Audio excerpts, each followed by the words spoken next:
Pints with Jack, Season 2, Episode 16. Praise him, all his hosts.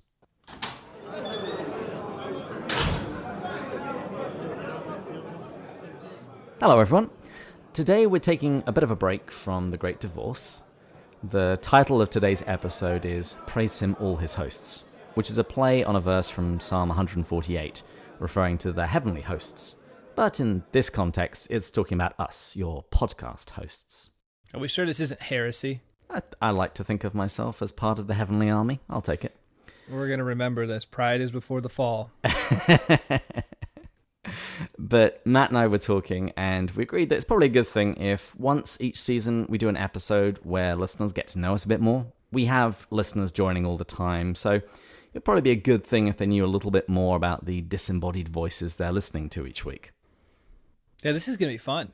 So listeners, I had no idea this was coming. I was prepping for the chapter normally, and in fact, I had it fully prepped, and David didn't tell me we were doing this because he knows I prep last minute, and so he wanted me to be fully prepped, and now I'm like a week ahead because we won't record the next one, so he's playing me.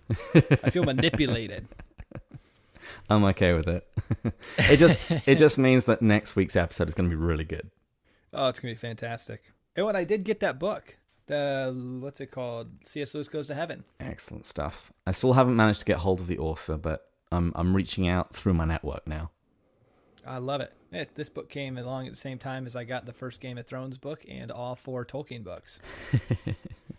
So Matt just had Christmas. Yeah, I'll actually put up a picture of your Lord of the Rings books. They look beautiful. I thought so too. They're only $22 total for all 4 in this nice leather bound. Bargain. Well, first things first, what are you drinking today? So I picked up some Buchanan's Deluxe. It's a blended Scotch whiskey. It's aged 12 years. Well, one of my housemates knows that I really love Japanese whiskey, so he got me a Suntory whiskey. It's called Toki. Isn't that what we had when we went to the Aero Club? I think this is one of the ones I tried to get, but they didn't have it. Shame on them.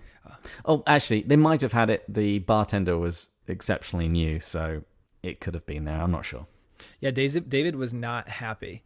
We're going to the Aero Club, which is known for an incredible selection. And sure enough, he's probably waiting 15 minutes. This guy can't find what he's looking for, and so he just switches his order. I actually changed my order at least twice just to try and... In the end, I went, that bottle there, that one, to the left. That's it. It took a lot of patience and charity, because I bet all you're thinking is, this is your one job, is to get this right. Well, it's more of, this is Matt's one opportunity to drink at the Aero Club for another year. Oh, you're too kind. I'm thoughtful like that. Well, cheers. Cheers. Ooh, that's lovely. Japanese whiskeys, people. If you haven't tried them, really try them. They are just wonderful. This one is being a blended and not a single malt. It's definitely peatier, but it's on the lighter of the peaty side of the spectrum. I've had some Buchanan's before. I like it. I do too. Not super smoky. Now, I thought an appropriate quote of the week for this week, given that we are inviting our listeners into our friend circle, is this quotation from The Weight of Glory. The New Testament knows nothing of solitary religion. We are forbidden to neglect the assembling of ourselves together. Christianity is already institutional in the earliest of its documents. The church is the bride of Christ. We are members of one another.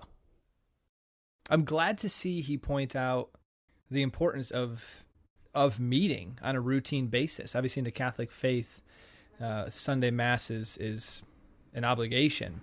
And sometimes that's today looked on as a negative, rather than recognizing it's for our own good. And even a number of churches today are people that I know, it's, if you can make it, you can make it. If you can't, you can't. But there's a huge importance to going every single week. Oh yeah, going to church is good for you. Apart from anything else, doing Christianity by yourself is really easy because you don't have to deal with other Christians. If you're spending an hour a week with a bunch of flawed people trying to share in some common mission, well, then things get much, much harder. That's a really good point. And you've read the Screwtape Letters, and Screwtape actually devotes a chapter to what you can do when your Christian goes to church. I forgot about that one. I can't wait for us to reread that because I've not read that since 2011. It's going to be pretty much fresh to me. The one I remember that vividly sticks out to me is, I believe he started dating. I say it vividly sticks out, and now I say I believe. But I believe he started dating a Christian person. Mm-hmm. Christian girl. And then, Christian girl. But then I remember being impressed by the way that he believes Satan can still twist that. Like, make sure you do this, or make sure this happens in that circumstance. Inevitably a good action that then can still be used and twisted. Oh yeah, I'd actually say that's the motif of the Screwtape Letters. It's basically a manual of how to take something that's good and twisting it in one extreme or the other. I can't wait for us to go through that. We're actually going through it at the moment in book club. You've been zipping through books in book club. We have indeed.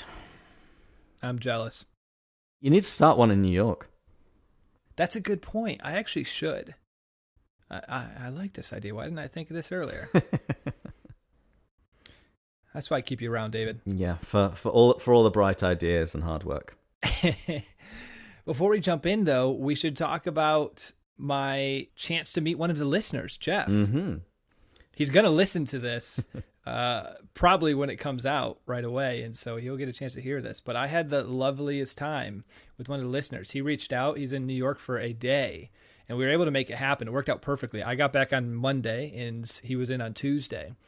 And so we had a great time. We grabbed some tacos, some margaritas, and caught up, and it was great to hear his journey. And he loves the podcast, which, again, we say thank you. We love that, listeners, that you guys give your time to it. And then it turned out that he had tickets to Wicked, and so he went and saw Wicked, which was a blast. I forgot how incredible that is. Wicked's my favorite. Les Miserables is great, but that takes an awful lot of emotional involvement to watch that. Whereas Wicked, I could watch it endlessly. It makes you laugh. The humor shocked me. I knew it was going to be great singing, but Alphaba is just funny, and so is the blonde girl. I don't remember her name. Galinda. Galinda. I remember as the blonde girl because there's a scene where Alphaba is writing a letter back home, and she says, "My roommate, she's..." Nice long pause. Blonde. So this is a toast and a cheers to Jeff and a thank you for him treating me to Wicked and for a lovely time. And he's going to be back in town in like a month. Oh, and this is a shout out to Rebecca. I believe it's his sister-in-law. She's a devoted listener. So we thank her as well. Cheers. Cheers. All right, now on to the episode. Okay, well, the point of this episode is for the listeners to get to know us a bit better. So, Matt, why don't you introduce yourself? What do we need to know about you? What do we need to know about me? So, some fun facts about me. Okay, Matt's failing at this, and I was pretty sure he was going to. So, what I did is I went and Googled first date questions. So I'm just going to ask you a whole load of these, and we'll see where that goes. I love how you anticipated me failing at this. That's because I was debating I could either go and do bullet point facts, just random ones, or I could give you the 2-minute chronological order of spending time in Israel, going to Notre Dame, my time at Oxford, then to San Diego, then to New York, and my meeting with you, my falling in love with the early church fathers, who brought me really deep into my Catholic faith. Yeah, that's what I was going to do. So this works now. And I just gave you the quick 30-second. I tricked you into sharing. Okay, how many siblings do you have? 2. Older sister, younger brother, but way more important than all of this, a stunningly beautiful new 6-month-old niece who is literally the love of my life. I get a whole photo stream from my sister every day. And I watch videos of her, literally her whole entire development. And my sister is pregnant with another one. So come October, I will be a second-time uncle. Very good. So you're an awkward middle child, and you're going to have 2 nieces and nephews. No, before you do this, are we doing this back and forth, or do I get to go through the whole list with you afterwards? You can ask whatever questions you like. You have the shared list as well. I'm just going to keep asking questions otherwise. Well, David, how many siblings do you have? I just have the one. I have an older sister, and she has given me a niece who is crazy smart. Were both your parents really smart, or was one that was more book smart, because clearly if your niece is smart, you're quite intelligent. It's coming from somewhere.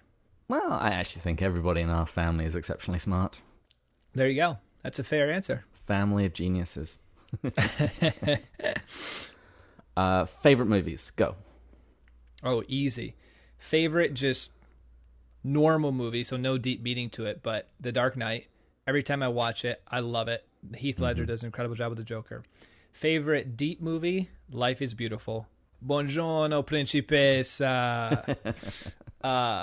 Hacksaw Ridge has just got added to this list. I cry so much during that scene of, God, let me get one more. I mean, that's just a powerful scene. Rom-com, Notting Hill. Good one. Old classic flick, I guess. Not flick is the right word, but old soul movie is what the words I was looking for. On Golden Pond. Beautiful movie of old love, going to a pond, this old married couple. It's just, I love it. It's how I'd like to end my life, on living in a cabin on a pond. Nice. All right, your turn. Favorite movies, The Shawshank Redemption. I think I'd probably say the Dark Knight trilogy as well. Lord of the Rings. Movies I'm just a little bit ashamed of. Notting Hill would be one. I am not ashamed of that in the slightest. I really like Music and Lyrics, which is a lesser-known Hugh Grant movie, but it has a special place in my heart. I no longer say guilty pleasure or ashamed, because one of my favorite artists is Ben Rector, and I was at this kind of VIP event, and so a few of us got to ask questions, and someone asked him something about One Direction and Taylor Swift, and he goes, they said are they guilty pleasures? He goes, guilty pleasures? Not at all. No guilt at all. They're fantastic. And ever since that, I'm like, I'm done saying guilty pleasure. I'm owning it. It's a pure pleasure. Notting Hill is. Mm-hmm. Shame is good. Where did you go to university? Long-time listeners to the podcast should know the answer to this question. Notre Dame, my true love outside of my niece. The university of our mother. I love the football. I wish I would have been more spiritual during my time there, because there's this, between the grotto, the lakes, there's also, anyone who's been to Notre Dame, there's this Stations of the Cross in the woods that you can run to, and oh my God, I go there now every time I go on campus. It's the most gorgeous campus. I love that place. I go 3 to 4 times a year back to it. What about you? I went to the University of Southampton, so that's on the south coast of England, and that's the same place where the Titanic left from, beginning its journey towards America. So some of my friends, when they found out that I was moving to America, the comment was, I hope you get further than the Titanic. So it's famous for not only David Bates going there, but the Titanic leaving. That's what you're saying. Pretty much. Okay. And it was the same city where my dad went to university. He went to the Institute, which is not quite as good as the university, which I rarely brought up, naturally. He went to an engineering school there, and there's actually still an engine in one of the museums that's actually got my dad's name on it because he was one of the students that helped repair it. Oh, I love it. What was the last book you really got into? Okay. This one would be one that I would probably have put under the guilty pleasure category, but I can't put it under that. I've got to stick by my principles. It came out of left field. Honestly, it's called Redeeming Love. I always ask people their favorite books. It's definitely geared towards a more female audience, even by its pink cover, I think. But it's a fiction story about the book of Hosea and this gentleman loving a prostitute. And I cried during it on multiple occasions. I read it and devoured it in 3 days straight. It's just, I've told even my guy friends about it. Do you want the perfect example of what it looks like to love a woman unconditionally and to be a true man and what is true masculinity? I'm like, this book is that example. It's unreal. For me, I think, Becoming Mrs. Lewis was a book I read fairly recently, and I got through that exceptionally quickly, read it twice. But I'd also say, I think his name's Neil Gaiman. He wrote a book on Norse mythology. And that was probably the most recent book that I read that I just thoroughly enjoyed. Ah, that's a good one. Okay. What about also the most fascinating person you've met? You, Matt. You're the most fascinating person I've met. Yeah, you remember that day when you first met me? Of course you do. Of course you do. That's why I drink on the show. To try to forget it. You're about 322 scotches away from forgetting that day. Most fascinating person I've met? I'm not entirely sure. I don't know who I would say. What would you say? Mine's not going to be fascinating, but it's a fun story. Definitely a famous person. I've met more fascinating people than this, but so I was at a Tony Robbins conference, and have I told you this story before? You did tell me the story, but it didn't actually make it into the episode, so go for it. Okay. It's my claim to fame. It's a fun one. So I was at a Tony Robbins conference, not because I'm some well-connected person, but someone I knew got us into the VIP section of it. And I'm sitting here, and he has this breakout session where he tells people to talk to someone next to them about what's keeping them back in life. And I'd start talking to this gentleman, and I first ask him, because we have about 20 minutes to talk, and I'm like, so what do you do for a career? This guy says, oh, I'm an artist. So my natural question is, oh, okay, what kind of art? You know, just all kinds of art. He was being very vague. Then answered the question. Then I answered the question. We talked for about 15 minutes. And then at the end, the person goes, do you know who that was? I said, no. He said his name was Knight. And he goes, that was M. Night Shyamalan. Or Shyamalan. Shyamalan. And I'm like, I don't know who that is. And he goes, he directed this movie, this movie, this movie, and this movie. I'm like, I've never heard of any of those movies. You hadn't even heard of The Sixth Sense? No. So then I ended up watching The Sixth Sense actually on the plane ride home.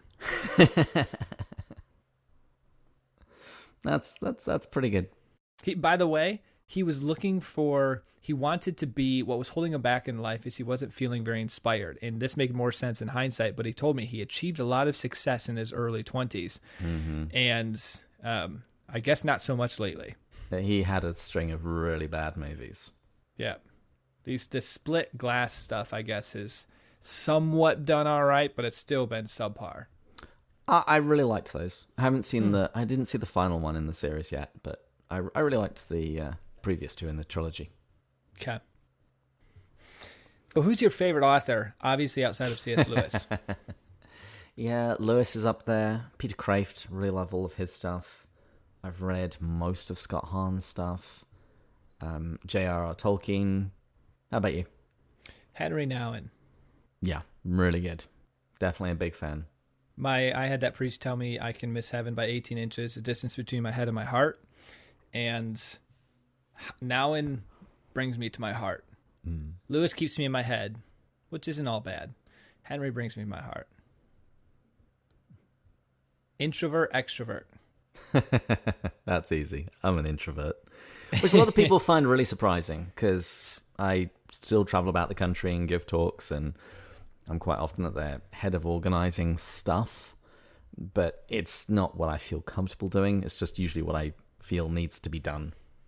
I'm the same, and people are always shocked because I classify myself as an outgoing introvert, and I have to explain to people that introversion just means you get your energy by being alone. So that means once I'm energized, I'm very strategic about getting a good night's sleeps, being very self-centered with my time, and going on runs of my own, long runs, and quiet prayer time, meditation time. And so if I do that well, I can be incredibly outgoing because I'm an energized person. Yeah. But drain me in 5 hours of sleep and pulling me in a lot of direction for a couple of weeks, I'm going to be closed off and not talk to a soul. Yep, that sounds very familiar. What TV series do you keep coming back and watching? I know you don't watch a whole lot of TV. Suits. I've watched Suits since it first came out, and I've never had to binge it because I've been watching it pretty much without getting behind by maybe more than 4 or 5 episodes, except during an Exodus 90 series. But even then, I'll take TV back every few weekends and watch the 3 episodes that I missed. Mm. For people who don't know, Suits is 2 attorneys, and it's pretty much the attorney version of Good Will Hunting. Like, one of the guys is that photographic memory, like Matt Damon's character. And it's just they have a great banter back and forth. And that's where most people get this. That's where Meghan Markle came from.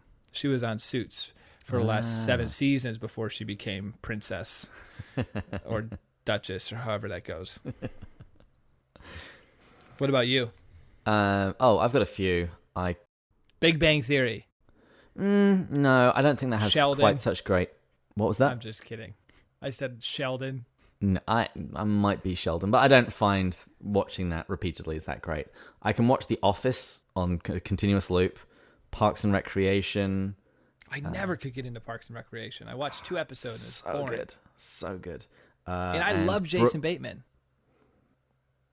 Jason Bateman isn't in there. Wait, who am I? What am I thinking of? Arrested Development. Yes. Okay. The last 2 seasons of that were terrible. Okay. And actually, I remember the first time I started watching Arrested Development, it was because the company that I was working at, the CEO, he really loved it. And so, I'm slightly awkward. I wanted to have topics of conversation to bring up when we're hanging around the water cooler. David, you're not slightly awkward. I started watching Arrested Development, and at the end of every episode, I just thought, this is the dumbest show ever. And I got through about 3 seasons, and then I started realizing I was still saying the same thing at the end of each episode, but I was actually kind of enjoying it to this point. I called you Sheldon not because you're awkward, but because of your intelligence. Oh, thank you. You're probably only awkward with someone, and I'm this way too, actually. If they have no intellectual interest, I have a hard time talking to people of that. Like if it's sports and that's it, I just can't go far with that. I've got quite good at faking the sports conversations. You just got to stick with very generic statements. It's like, did you see the match the other night? Oh, could you believe that referee? And then you ask the other person what their favorite team is. You naturally agree that that's your favorite team, and you think they really stand a good chance this year. All they've got to do is just keep driving forward and keeping the pressure on the opponents. You can have very long conversations just by stating very vague general ideas. Oh God! Have you read How to Win and Influence Friends or something here, David? No, I've just been somebody who has never been that much of a fan of televised sports and have constantly found myself surrounded by people who absolutely love it. I, instead of trying to do that, just tell people I don't watch sports, except Notre Dame football. And if there's nothing to talk about, we go our separate ways. It's easier. When you were a kid, what did you want to be when you grew up? Come on, Matt. You're young. This wasn't that long ago. I actually never had aspirations. And then when I got to high school, I knew I wanted to be a hedge fund manager. So I'm kind of a boring person like that was incredibly laser focused on what I wanted to do. But I would say, if I'm reflecting on some of the movies I loved, Goal, this one movie was incredible about this journey of this Santiago becoming a professional soccer player. I would have loved to become a professional soccer player. I, just being very rational minded, realized really quickly Matt was not talented and gifted in that aspect. You had all the requisite skills apart from the goal scoring ability. Yeah, that's exactly right. I had everything going for me except the height and athleticism. Anyways, what about you? I was pretty simple. When I was, I want to say 8, I wanted to be a mechanic. And then when I was probably about 9, my dad brought home our first computer. And it was love at first sight. And I knew I want to do this for my career. And you did. So you were similar to me in the sense that it wasn't something that massively jumped out. It was simple. Mine's pretty classic. And then all of a sudden, early on in your life, you got a pretty quick focus and you honed in on that. It was particularly because I started learning to code because I needed to show my parents that I could do more with a computer than to simply play games, because I wanted them to buy me a better machine. You were quite a smart child. Not that smart. I never got the better machine. Still good logic, though. One of the questions here, I think everybody knows the answer to, but I'm going to ask it anyway. What music artist do you never get tired of? Ben Rector. Need to Breathe. Mumford & Sons. Zac Brown Band. and my not so guilty pleasure, Taylor Swift. She's fantastic. And I'll throw in a bonus. What am I listening to right now? The Ugly Dolls soundtrack. It's that new, I don't know if it's a Disney movie, but it's a cartoon movie coming out. One of those feel-good message ones. And Kelly Clarkson sings a couple of the lead songs, Broken and Beautiful, Unbreakable. Wow, you go, girl. Oh, and then Couldn't Be Better. I've had those 4 songs along with Taylor Swift Me on repeat as I run and exercise. They're all very uplifting, happy-go-lucky, joy-filled. You just need that in your life. Yes, and I'm sure most teenage girls do as well. Yeah, you know what? I don't care. No. Give me one more scotch and these answers might get even better. You do you. You do you. I proudly flew out my friend from high school from Florida to go to a Taylor Swift concert because I got gifted 2 Taylor Swift tickets for my birthday in Santa Monica. It was awesome. So I just want to be very clear about that. Oh, you are. Yeah. I feel the listeners are really getting to know you. All right, your turn. My options are less embarrassing. I can always listen to Casting Crowns, and I can always listen to Audrey Assad. I don't think there's anything that either have ever produced that I haven't loved.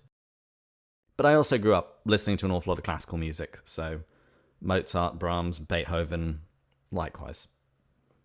I'm getting into 80s music right now. I have a big developing 80s playlist that's incredible. It started with Starship. Nothing's going to stop us, never enough, and we built this city. And it's just expanded over the last few months. I approve. That's my era. Imagine when you wake up 6 a.m., you're putting your headphones on to go for a run, and all of a sudden, we built this city. It's just bam. It's great. Have you got into Toto yet? Toto? No. Bless the Rains Down in Africa. It's a classic. You'll thank me. All right, I'll add that. What would you tell your 15-year-old self? My first thought was, it's going to be okay.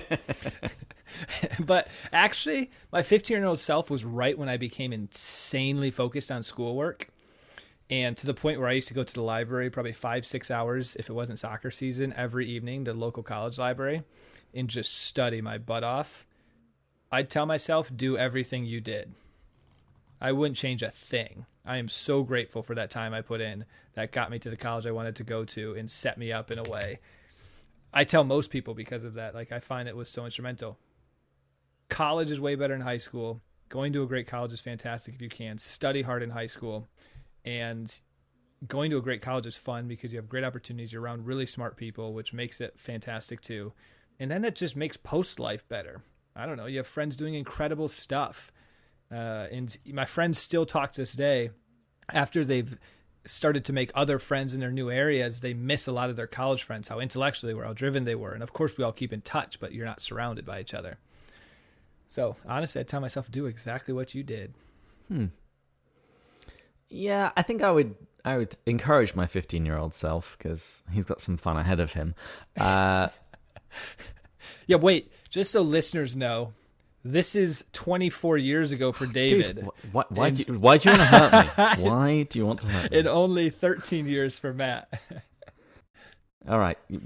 Will you allow your elder to now speak? Proceed.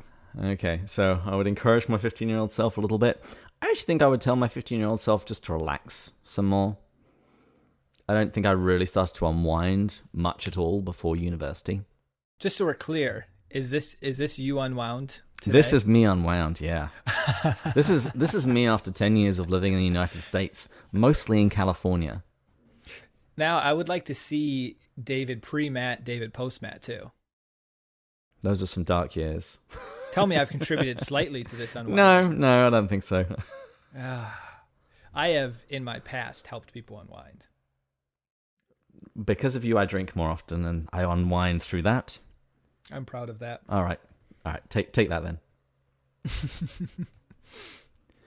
If you could jump into the body of a celebrity for a day, who would it be?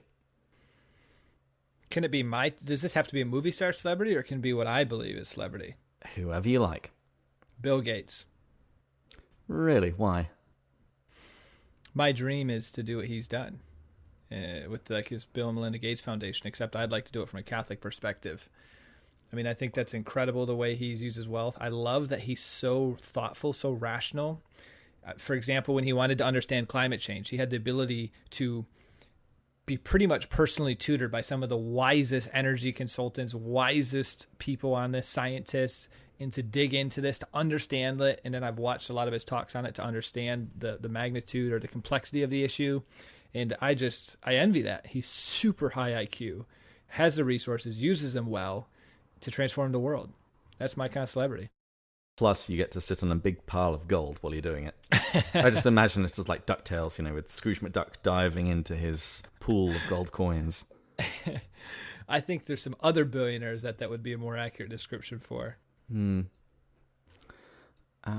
was thinking about this. I think I might say someone like Robert Downey Jr. or Chris Pratt, somebody that's filming one of the Avengers movies. I think that would be a really fun day because you get to meet a lot of other famous people. Plus, you get to pretend to be Iron Man or Thor. Okay, Iron Man would be sweet. I'd do Downey Jr. for that. And Chris Pratt is not Thor. Hemsworth. No, there are too many Chris's. All right. I don't know if this is on the list or not, but I want historical and current celebrity crush. In Marie, I'm forcing him to answer this, so you have to give him a dispensation for answering current celebrity crush. Oh. That's hard. This is so easy for me. Marilyn Monroe is very attractive. I think Queen Elizabeth I is kind of cute. I don't know. Give me some time to think. Who are yours? Oh, Emma Watson. Okay. Mm-hmm. Just the nerdiness of Hermione Granger. Very attractive. And then currently, Amelia Clark. Her personality seems to be, obviously you never know, incredible. I've actually never seen the Game of Thrones episode, but in Me Before You, she was fantastic. And now she keeps popping up on talk shows because it's the final season of Game of Thrones. She has just the most down-to-earth, genuine smile, bubbly personality. It's amazing. Okay. I've thought of one. Notice that none of them are based on looks. For me, it's always personality. Of course, Matt. Yeah, they're all horrendous looking. I mean, I could have said something like Blake Lively or... she's pretty who's great, Ashton Kutcher's wife? She was in that 70s show. Mila Kunis. I saw an interview where... She spoke Russian? No. Some guy had won a competition and his prize was to interview her. And he was so amazingly nervous. I've seen this. He wanted to get pints with her. And she was so cool about it. She was. Sorry to steal your punchline, but I thought it was more funny that I've actually seen this episode or this interview. I'll put a link in the show notes. Oh, yeah, like, grab pints with my mates. Want to come? Yeah, that'd be great. She was so chill. Mm-hmm. Oh, and then he kept saying, "Oh, I'm sorry, I'm doing terrible." No, you're doing lovely. Yes, she was very encouraging. She was. You're right. She's great. Okay, next question. Have you had any pets? Yeah, dog Bailey. Is Bailey still alive? Bailey was donated to our neighbors because my mom, who I can't wait for her, and I might have this wrong. I love how you can, as a kid, you can find things differently or remember things differently. But did she say he was sent to a farm? No, I do know my neighbors got him. I don't know if it was a him or her, But anyways, so it's Bailey. I'm pretty sure it was a her, because we moved to a new house, and my mom's a great interior designer. It was designed very well, very beautiful, and I think she was afraid of the dumb thing pooping on the carpets. I don't think it was a dumb thing, by the way. I can't wait to get a dog. I want a husky called Balto. Why Balto? Have you seen the movie Balto? No. Well, there you go. The story of the husky that brought penicillin to a small village in Africa. There's actually a statue in Central Park here in New York about a wolf dog called called Balto. Huh. Okay. A great Disney movie. My mom was allergic to pretty much everything. So growing up, we had some goldfish. All of them died in very quick succession, with the exception of two. One called Spotty Man. He was named after a character in a children's cartoon called Super Ted that I really loved. And Tim, who lasted a long time. And then when I got a little older, I got gerbils. I had 4 in total. The first 2 were called Bruce and Lee. The second 2 were called Jackie and Chan. Oh, I love Jackie Chan movies. The Rush Hour movies were fantastic. Well, I was a bit of a fan too. Oh, that's a good one. Jackie Chan. Favorite international food? You know what? It's going to be this specific street vendor stall right outside the hostel in Suter Street in Calcutta, India, when I was there in 2011. Matt and I went probably 50 to 75 cents per plate right off a little street vendor. Fantastic. Great selections there. Authentic Indian food. Probably gave me my food poisoning when I had it for a few days, but, that's okay. Had to go on a little Cipro, but, I was there for 3 to 4 weeks. So it was fine. Looking back, it was fine. I'm sure if we asked you at the time, you wouldn't have said it was fine. Actually, it was really sweet, though. This gentleman who got to know us, one of the other volunteers at Mother Teresa's place, you get to know them really well. So that was a lovely experience. But he couldn't speak English, but he was somewhat of like a musician, artist. And he made me, and I still have it, this tiny, probably 2-inch by 2-inch book with all pages, and each page had a different like watercolor drawing on it to tell a story. Oh, that's really nice. I know. His name was Lito. Lito. Yeah, he gave me when I was sick, and he also brought me a bunch of coconut water. He said that would make me feel better. I drank that, but I still popped the Cipro. Probably wise.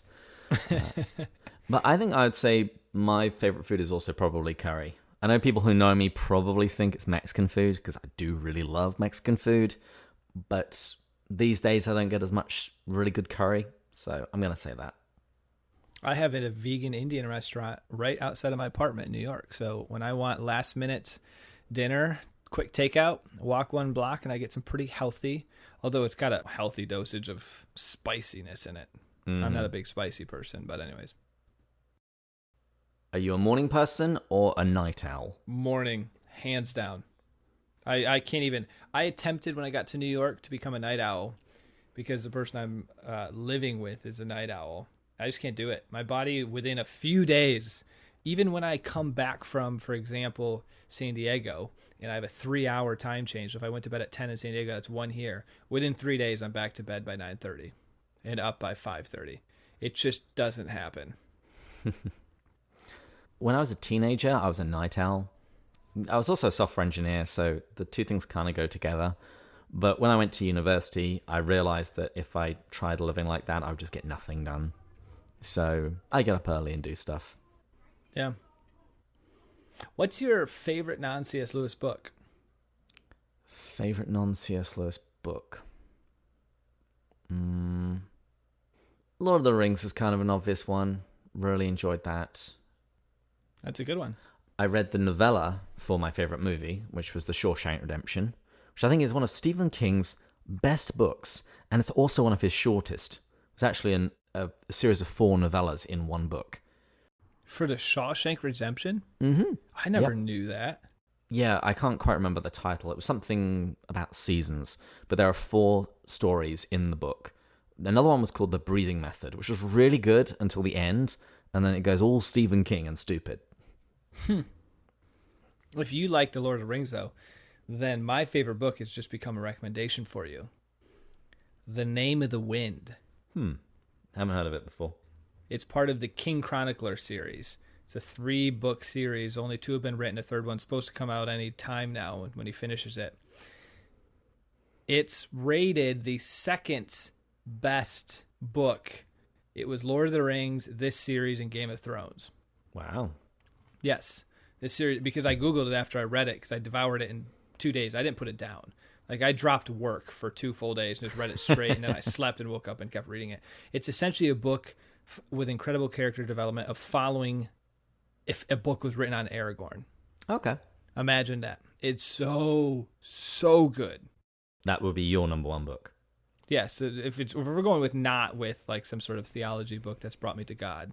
Mm-hmm. Yes. Okay. Favorite poet? Do you read poetry? No. This is why you don't have a girlfriend. T.S. Eliot. That is the name of a poet. Well done. The Four Quartets. Okay. It's a great one. It's got a lot of Christianity in it. It's beautiful. My favorite poet would probably be Khalil Gibran. I first discovered his book, The Prophet, just as I was leaving for America. And the opening pages of The Prophet describe this ship coming that's going to take the Prophet away from this city. And it's just got lots of lovely lines where he says that as he's leaving, he says it's not like a cloak that I'm just casting off, but skin that I'm tearing from my very back. That he knows he's going to leave something of himself there. It just really spoke to me at the time, and I've read a lot of his stuff since. You are a romantic at heart, David. Well, actually, Marie bought me a book of Jared Manley Hopkins. Ah. I've always enjoyed his stuff. I've just never quite understood what he's talking about. So I'm now trying to go through it slowly and actually understand what he means. Okay, I want you to answer, what would be some place you would love to travel to?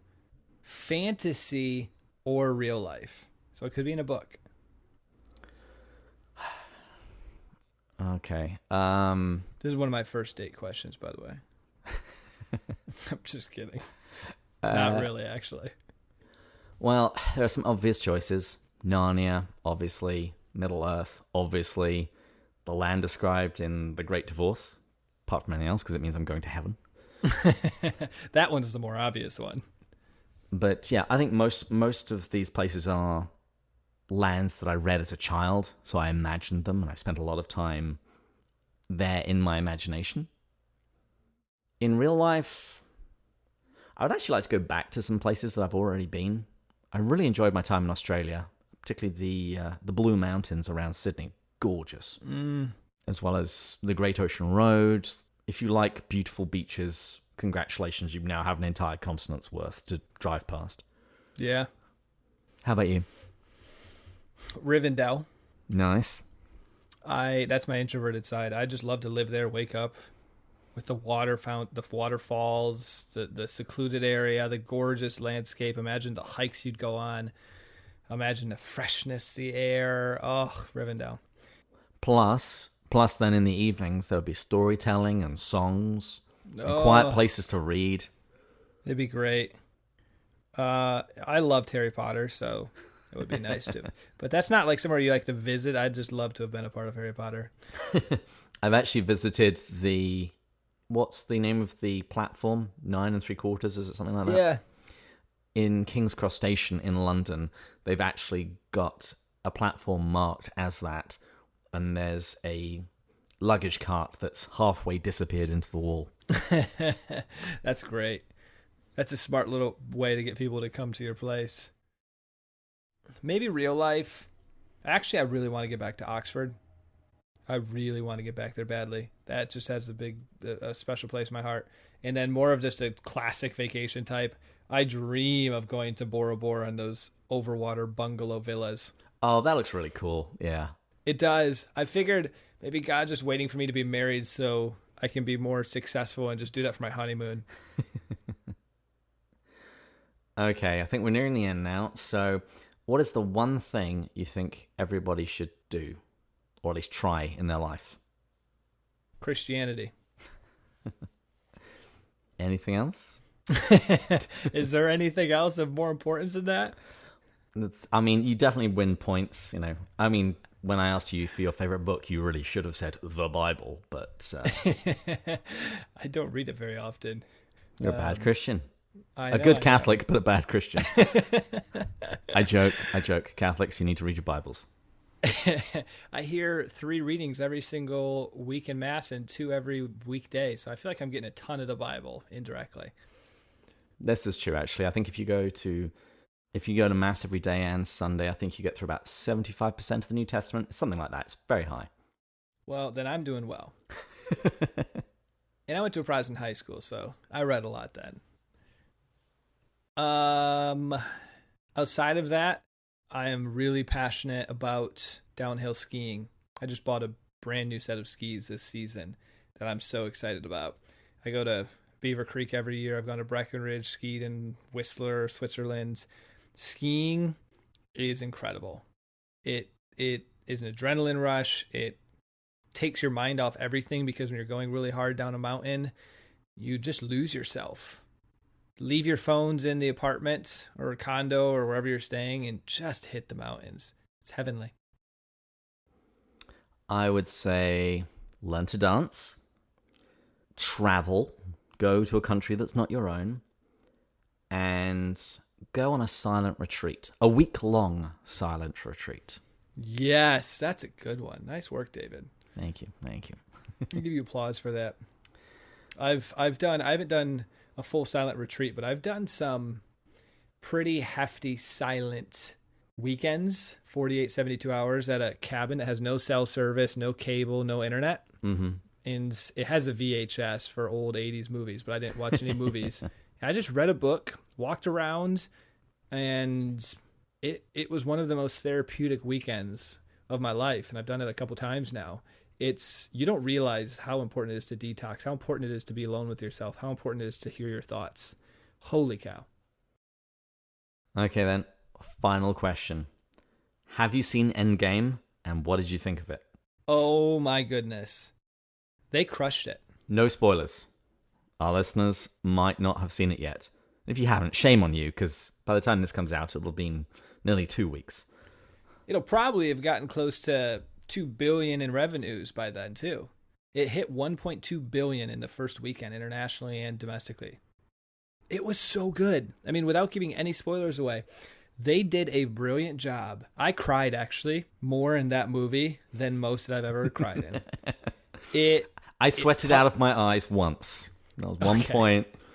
I actually had my little hoodie on because it can be kind of chilly sometimes in the cinema, but it also gave me a little bit of privacy to wipe my eyes when they got sweaty. It did a great job with the emotion, tugging on your heartstrings. It bookended the series so well. It also made you walk away with some life lessons, honestly.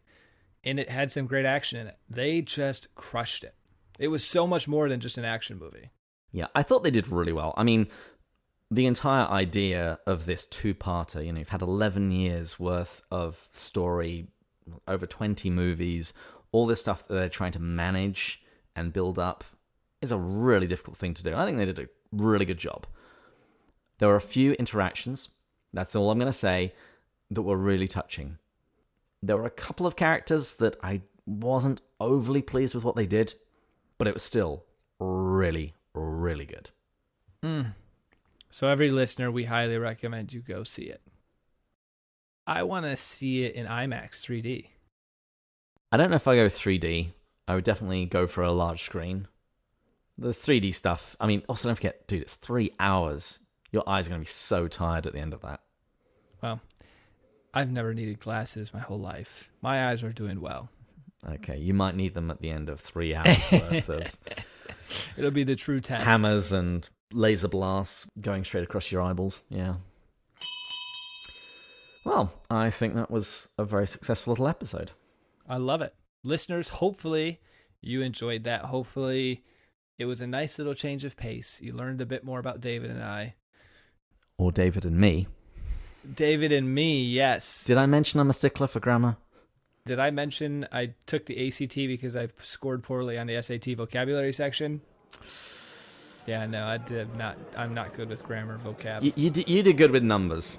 That's exactly right.